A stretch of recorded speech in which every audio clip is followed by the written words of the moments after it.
بسم الله الرحمن الرحيم. الرحمن علم القرآن خلق الإنسان علمه البيان. الشمس والقمر بحسبان والنجم والشجر يسجدان والسماء رفعها ووضع الميزان ألا تطغوا في الميزان وأقيموا الوزن بالقسط ولا تخسروا الميزان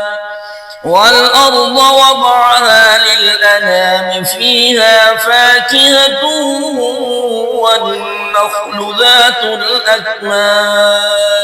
والحب ذو العصف والريحان فبأي آلاء ربكما تكذبان خلق الإنسان من صلصال كالفخار وخلق الجن من مارج من نار فبأي آلاء ربكما تكذبان رب المشرقين ورب المغربين فبأي آلاء ربكما تكذبان مرج البحرين يلتقيان بينهما برزخ لا يبغيان فبأي آلاء ربكما تكذبان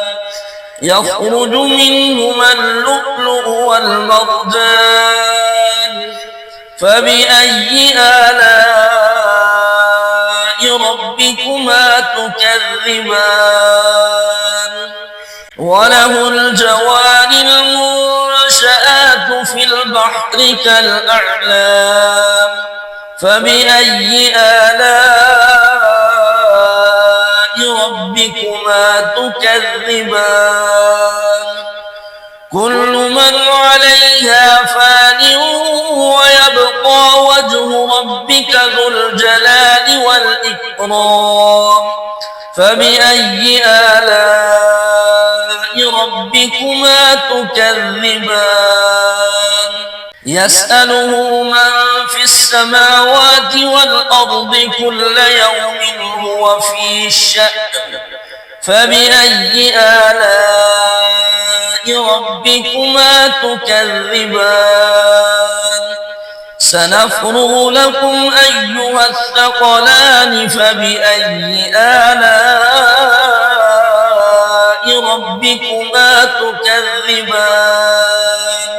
يا معشر الجن والإنس إن استطعتم أن تنفذوا من أقطار السماوات والأرض فانفذوا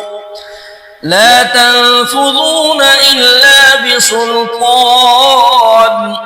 فبأي آلاء ربكما تكذبان يرسل عليكما شواظ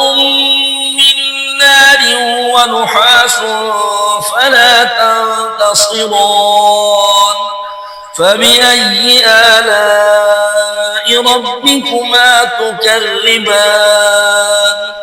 فإذا انشقت السماء فكانت وردة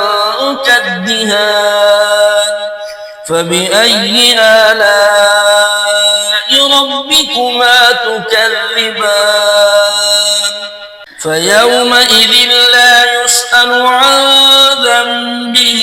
إنس ولا جان فبأي آلاء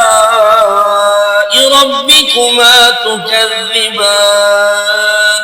يعرف المجرمون بسيماهم فيؤخذ بالنواصي والأقدام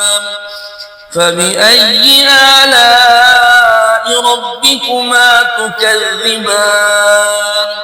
هذه جهنم التي يكذب بها المجرمون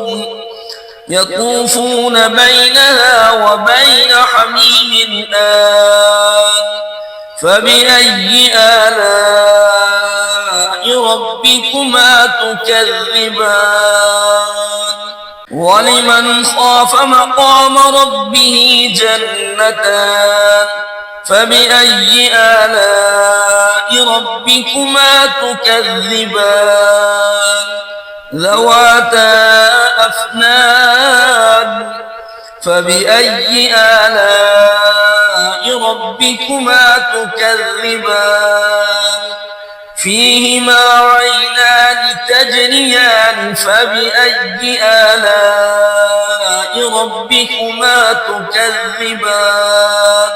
فيهما من كل فاكهة زوجان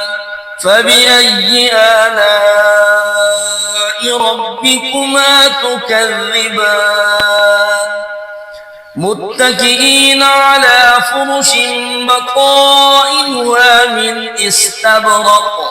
وجنى الجنتين دان فبأي آلاء ربكما تكذبان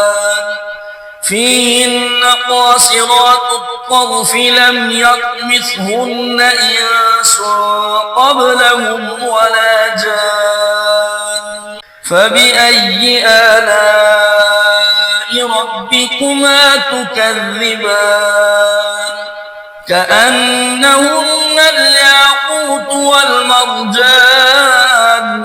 فبأي آلاء ربكما تكذبان هل جزاء الإحسان إلا الإحسان فبأي آلاء ربكما تكذبان ومن دونهما جنتان فبأي آلاء ربكما تكذبان مدهامتان فبأي آلاء ربكما تكذبان فيهما عينان نضاختان فبأي آلاء ربكما تكذبان فيهما فاكهة ونخل ورمان فبأي آلاء ربكما تكذبان فيهن خيرات حسان فبأي آلاء ربكما تكذبان حور مقصورات في الخيام فبأي آلاء ربكما تكذبان لم يطمثهن إنس قبلهم ولا جان فبأي آلاء ربكما تكذبان متكئين على رفرف خضر وعبقري حسان فبأي آلاء ربكما تكذبان تبارك اسم ربك ذي الجلال والإكرام